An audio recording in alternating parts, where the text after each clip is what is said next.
everyone, it's Miss Steph from the Sharon Forks Library, here with today's Family Quest Challenge. We are going to bring a new Family Quest Challenge to you guys every Tuesday afternoon so that we can have some fun with you even though we're all at home. Family Quest Challenges will include things like arts and crafts, sometimes a scavenger hunt, or a STEM challenge, and that's what we're doing today. Today we thought it would be fun to explore Newton's first law of motion. Part of Newton's first law of motion states that an object at rest will tend to stay at rest unless acted on by an outside force. Well, that's something we can probably all relate to, right?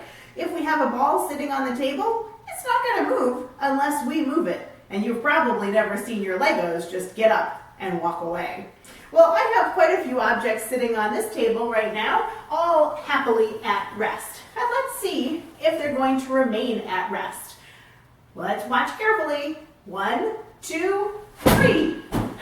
There we go. All right. Well, those objects are very happy at rest and stayed put. Now, I don't know that I'd recommend you guys trying that particular activity, especially with Mom's good dishes, but here's a smaller version that you guys can try at home. Take a drinking glass, an index card, and a penny. And we're going to stack them up with the drinking glass, the index card, and the penny on top. And then you're just going to flick the index card out with your pointer finger. Ready? 1, 2, 3. All right, so our index card went flying, and what happened? Our penny landed in the glass. Well, why did that happen? Because our penny was resting on top of our index card, and when our index card was suddenly out of the picture, our penny just dropped down into the glass. Now, I want to warn you guys that it might take you a few tries to get that to work just right, but that's what science and experiments are all about, okay? So keep at it, and eventually you'll get it. Another way to experiment with this part of Newton's first law is with stacking cups. Just grab some cups that are the same size and some index cards, and this time tie a little string on the end, and you'll see why we want to do that in just a second. So you're going to stack them up with an index card in between each one, and then you're quickly going to pull that index card out from between the cups. 1, 2, 3. All right, and the cup falls into place. We'll pull that last one out. 1, 2, 3. All right. Now you guys can make as tall a stack as you have glasses. You can even have your index cards pointing in different directions and have your family members all pull the cards out at the same time and see what happens. That sounds like a really cool project. All right, so that's part of Newton's first law of motion, right? Objects at rest will stay at rest unless acted on by an outside force. But what about the second part? An object in motion will stay in motion unless acted on by an outside force. Well, let's think about that one. You guys have probably been out riding your bicycles this week, and you might have hit a point where you pedaled, and then you could stop pedaling and just coast along. But could you coast all the way back home, or did you have to start pedaling again? You probably had to start pedaling again, right? And that's because of the action that's taking place between the road and your tire. And that is an action called friction. And that's what's slowing you down. Now, if you could take your bicycle to outer space and pedal, you could just keep on going. All right, but since we're here on Earth, that's not quite how it works. Well, we have some cool activities that you guys can try to that relate to this part of Newton's first law.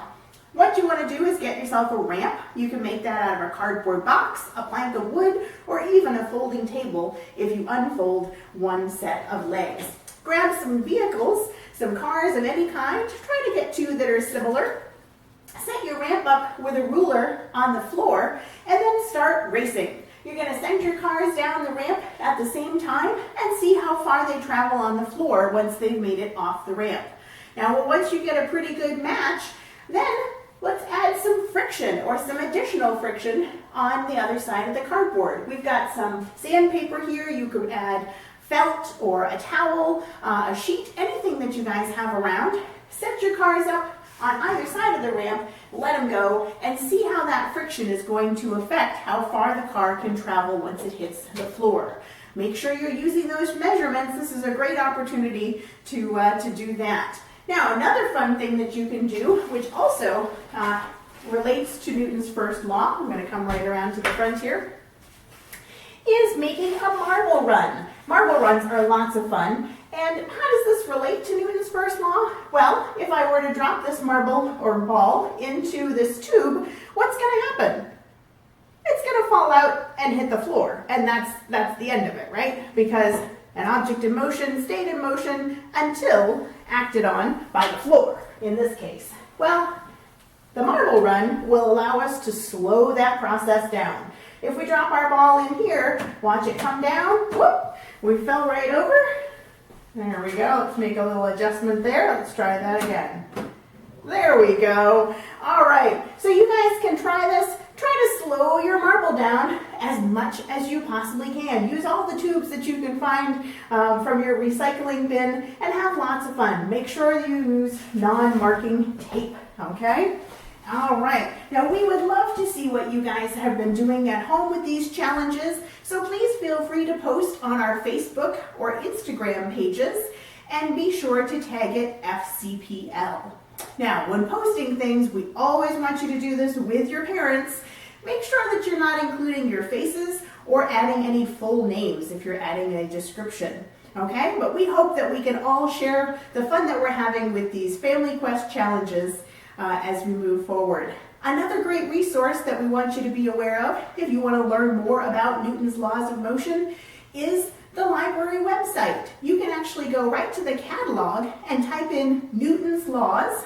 You'll get a whole bunch of e-videos that will pop up that you can directly go right to watch, and also some great e-resources are available through the library website as well, so you guys can learn even more. Well, we thank you guys for joining us for this Family Quest challenge, and until next time, stay curious.